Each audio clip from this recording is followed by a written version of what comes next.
तो दोस्तों स्वागत है आपका आपके अपने चैनल फ्लक्सपूल पर।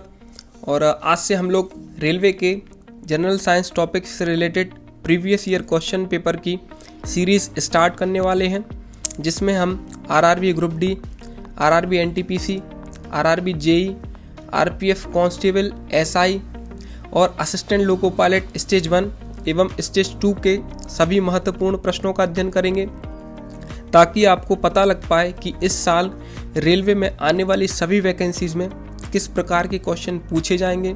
तो वीडियो में आगे बढ़ने से पहले अगर आप हमारे चैनल पर नए हैं तो चैनल को सब्सक्राइब जरूर कर लीजिए और बेल आइकन को भी प्रेस कर दीजिए, ताकि हमारे आने वाले वीडियोस की पल पल की अपडेट आप सभी को मिलती रहे। तो चलिए स्टार्ट करते हैं।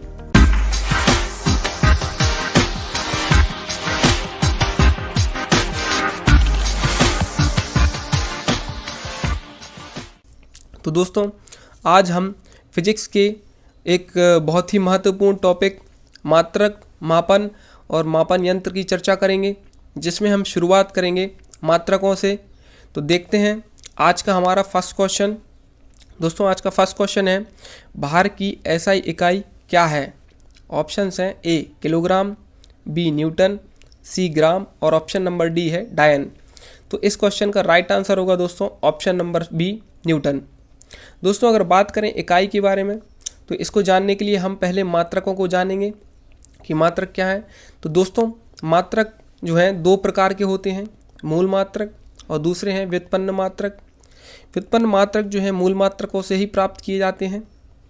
दोस्तों भौतिक राशियों को मापने के लिए 4 प्रकार की पद्धतियाँ प्रचलित हैं, जिसमें पहली पद्धति है सीजीएस पद्धति, दूसरी पद्धति है एफपीएस पद्धति, तीसरी पद्धति है एमकेएस पद्धति और चौथी और बहुत ही महत्वपूर्ण पद्धति है जिसे हम एसआई पद्धति या अंतर्राष्ट्रीय पद्धति भी कहते हैं। और वैज्ञानिक दृष्टिकोण से यही पद्धति सबसे ज़्यादा प्रचलित है। दोस्तों इस पद्धति में 7 मूल मात्रक होते हैं और 2 संपूरक मात्रक होते हैं। मूल मात्रकों को अगर देखें तो लंबाई का मात्रक मीटर, इसे हम एम से भी डिनोट कर सकते हैं। द्रव्यमान का मात्रक किलोग्राम, इसे हम केजी से भी डिनोट कर सकते हैं। समय का मात्रक सेकेंड, ताप का मात्रक केल्विन, विद्युत धारा का मात्रक एम्पियर और ज्योति तीव्रता का मात्रक कैंडेला, जिसे हम ईडी से भी डिनोट करते हैं। और पदार्थ की मात्रा का मात्रक दोस्तों मोल होता है, जिसे हम MOL भी लिख सकते हैं। तो दोस्तों ये सभी मात्रक बहुत ही महत्वपूर्ण हैं, इन्हें आप अपनी नोटबुक पर नोट कर लीजिए। दोस्तों बात करें अगर संपूरक मात्रकों की, तो ये 2 प्रकार के होते हैं, पहला रेडियन और दूसरा स्टेरेडियन। दोस्तों रेडियन का उपयोग समतल पर बड़े कोणों को मापने के लिए किया जाता है और स्टेरेडियन का उपयोग ठोस कोणों को मापने के लिए किया जाता है। तो आई थिंक आप समझ चुके होंगे। चलिए देखते हैं हमारा नेक्स्ट क्वेश्चन। क्वेश्चन नंबर 2 है, संवेग की इकाई क्या है? ऑप्शंस हैं A kilogram metre second square, option B है किलोग्राम मीटर प्रति सेकेंड, ऑप्शन सी है किलोग्राम मीटर सेकेंड और ऑप्शन नंबर डी है किलोग्राम मीटर प्रति सेकंड स्क्वायर। तो इस क्वेश्चन का राइट आंसर होगा दोस्तों option number B kilogram metre प्रति सेकंड। दोस्तों किसी वस्तु के द्रव्यमान और उसके वेग के गुणनफल को संवेग कहते हैं।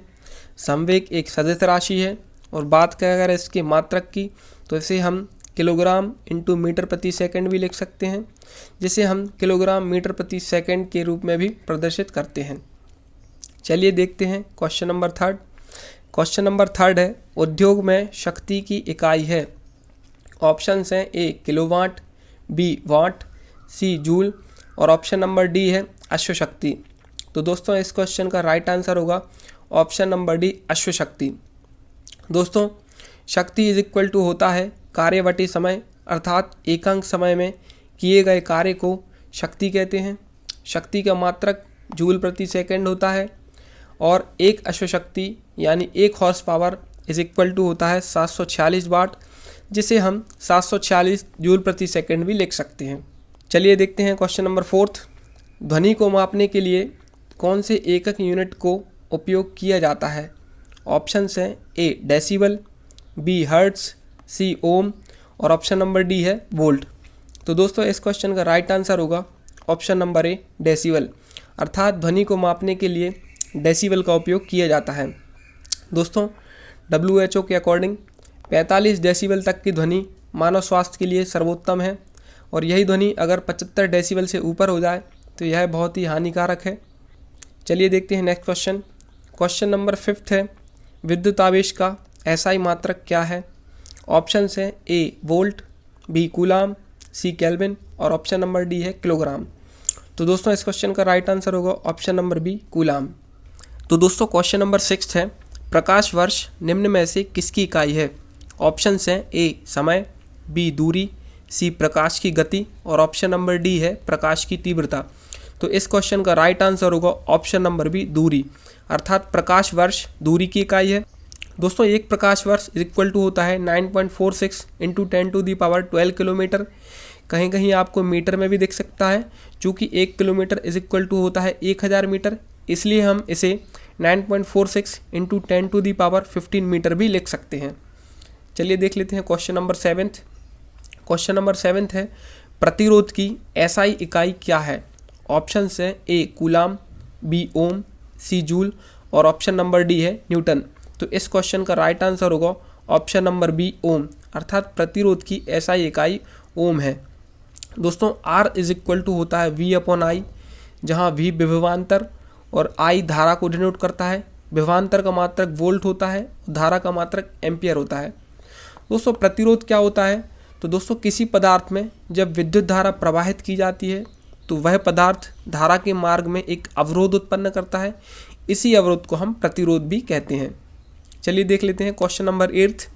एसआई प्रणाली में प्रतिबल की माप की इकाई है? ऑप्शन हैं ए किलोग्राम प्रति सेंटीमीटर स्क्वायर, ऑप्शन बी है न्यूटन, ऑप्शन सी है न्यूटन प्रति मीटर स्क्वायर और ऑप्शन नंबर डी है वाट। तो इस क्वेश्चन का राइट आंसर होगा दोस्तों ऑप्शन नंबर सी न्यूटन प्रति मीटर स्क्वायर। दोस्तों प्रतिबल किसे कहते हैं? तो जब किसी वस्तु पर बाह्य बल लगाया जाता है तो वस्तु अपने आकार में परिवर्तन करती है, जिस कारण वस्तु में एक प्रत्यानयन बल उत्पन्न हो जाता है जो वस्तु को उसकी पूर्व अवस्था में लाने का प्रयास करता है। इसी बल को हम प्रतिबल भी कहते हैं। दोस्तों प्रतिबल इज इक्वल टू होता है F/A। इसका एक और मात्रक होता है जिसे हम पास्कल भी कहते हैं और इसे हम PA के रूप में डिनोट करते हैं। चलिए देख लेते हैं नेक्स्ट क्वेश्चन। क्वेश्चन नंबर 9 है, विद्युत धारा का एसआई मात्रक क्या है? ऑप्शन हैं A ampere, B coulomb, C joule और ऑप्शन नंबर डी है वाट। तो इस क्वेश्चन का राइट आंसर हो जाएगा दोस्तों ऑप्शन नंबर ए एम्पियर, अर्थात विद्युत धारा का एसआई मात्रक एम्पियर होता है। दोस्तों I इज इक्वल टू होता है Q/E, जहाँ Q आवेश को, T समय को और I धारा को डिनोट करता है। दोस्तों जहाँ भी आपको अपॉन में T देखने को मिले तो इसे आप एकांक समय भी कह सकते हैं। तो अगर हम इसको परिभाषा के रूप में डिनोट करें तो एकांक समय में किसी चालक में प्रवाहित आवेश को विद्युत धारा कहते हैं। आवेश का मात्रक कूलाम होता है दोस्तों और समय का मात्रक सेकंड होता है, इसलिए हम इसके मात्रक को कूलाम प्रति सेकंड के रूप में भी डिनोट कर सकते हैं। चलिए देख लेते हैं क्वेश्चन नंबर 10। आवेश की एसआई इकाई क्या है? ऑप्शन हैं A coulomb, B ampere, C watt और ऑप्शन नंबर डी है जूल। तो दोस्तों इस क्वेश्चन का राइट आंसर हो जाएगा ऑप्शन नंबर ए कूलाम। तो क्वेश्चन नंबर 11 है, निम्न का मिलान कीजिए। तो दोस्तों इस क्वेश्चन का राइट आंसर होगा ऑप्शन नंबर डी, अर्थात चुंबकीय फ्लक्स घनत्व का मात्रक जो होगा वो होगा टेस्ला, स्वप्रेरण का मात्रक होगा हेनरी और चुंबकीय फ्लक्स का मात्रक होगा वेबर। दोस्तों इन सभी मात्रकों को समझने के लिए मैं इन पर एक सेपरेट वीडियो बना दूंगा ताकि आपको मात्रक अच्छे से समझ में आ जाए, तो आप लोगों को चिंता करने की बिल्कुल भी आवश्यकता नहीं है। चलिए देख लेते हैं नेक्स्ट क्वेश्चन। क्वेश्चन नंबर 12 है, निम्न में से किसकी इकाई ऊर्जा की इकाई के समान है? ऑप्शन है ए शक्ति, बी घनत्व, सी कार्य और ऑप्शन नंबर डी है बल। तो दोस्तों इस क्वेश्चन का राइट आंसर होगा ऑप्शन नंबर सी कार्य, अर्थात ऊर्जा की इकाई जो है कार्य के बिल्कुल समान होती है। ऊर्जा क्या होती है? तो दोस्तों किसी के कार्य करने की क्षमता को हम ऊर्जा कहते हैं और ऊर्जा का मात्रक जो होता है जूल होता है। दोस्तों बात अगर करें कार्य की तो किसी वस्तु में बल लगाने पर अगर वह वस्तु एक जगह से दूसरी जगह विस्थापित हो जाए तो इसे हम कार्य कहते हैं, अर्थात W is equal to F/S, जहाँ F बल और S विस्थापन को डिनोट करता है। दोस्तों कार्य का मात्रक भी जूल ही होता है और 1 जूल इज इक्वल टू होता है 10 के ऊपर 7 अर्घ। यानी 10⁻7 अर्घ। चलिए देख लेते हैं क्वेश्चन नंबर 13। क्वेश्चन नंबर 13 है शक्ति की इकाई को क्या कहा जाता है। ऑप्शन है ए वाट, बी जूल, सी न्यूटन और ऑप्शन नंबर डी है पास्कल। तो दोस्तों इस क्वेश्चन का राइट आंसर होगा वाट, अर्थात शक्ति की इकाई को हम वाट कहते हैं। दोस्तों वाट को हम डब्लू के फॉर्म में भी डिनोट करते हैं। P इज इक्वल टू होता है W/T, अर्थात W कार्य को डिनोट करता है और T समय को डिनोट करता है। दोस्तों कार्य का मात्रक जूल होता है और समय का मात्रक सेकंड होता है, इसलिए शक्ति के मात्रक को हम जूल/सेकंड भी लिख सकते हैं। साथ ही 1 किलोवाट इज इक्वल टू होता है 1000 वाट।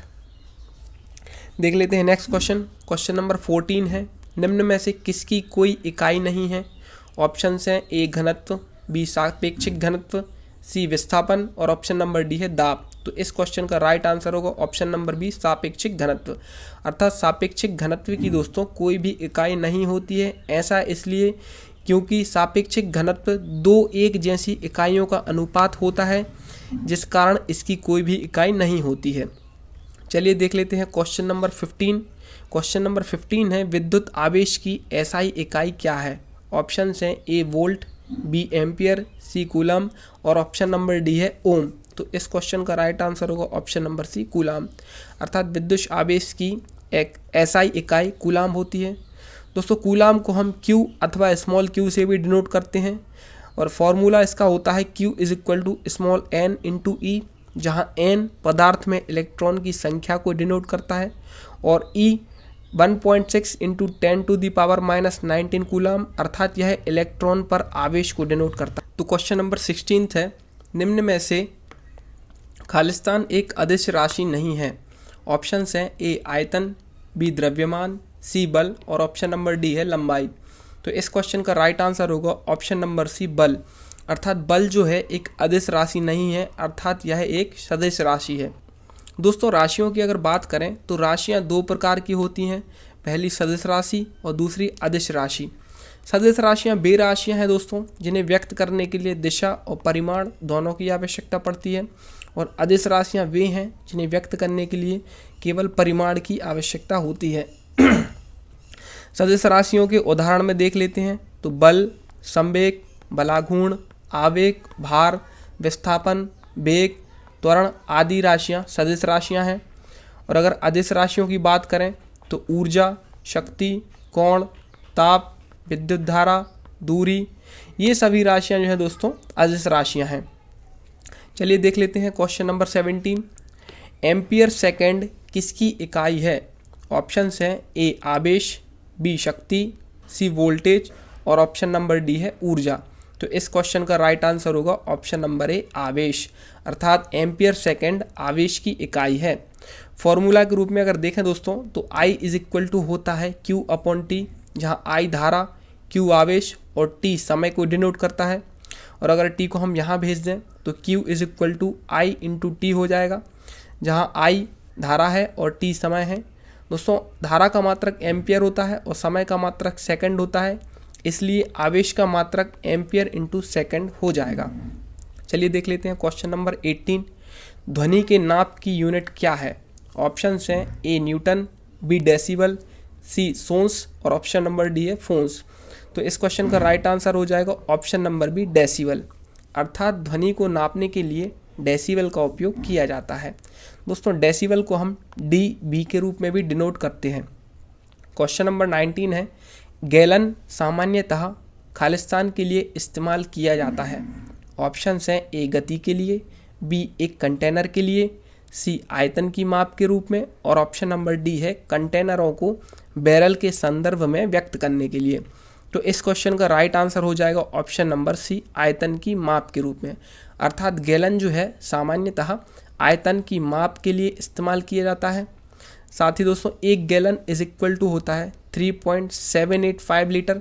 इसे आप अपनी नोटबुक में नोट भी कर सकते हैं। चलिए देख लेते हैं क्वेश्चन नंबर 20। रेजिस्टेंस की यूनिट क्या है। ऑप्शन हैं ए एम्पियर, बी वॉट, सी ओम और ऑप्शन नंबर डी है वोल्ट। तो इस क्वेश्चन का राइट आंसर हो जाएगा ऑप्शन नंबर सी ओम, और इस क्वेश्चन को हम इसके पहले भी ऊपर देख चुके हैं। तो दोस्तों हमारा ये वीडियो आपको कैसा लगा कमेंट बॉक्स में कमेंट करके ज़रूर बताइएगा, और अगर आप चाहते हैं कि इस वीडियो सीरीज़ को हम लोग कंटिन्यू करें तो इस वीडियो को एक लाइक, ज़्यादा से ज़्यादा शेयर और आपके अपने फ्लक्सपूल चैनल को सब्सक्राइब करना ना भूलें। तब तक के लिए जय हिंद, जय भारत।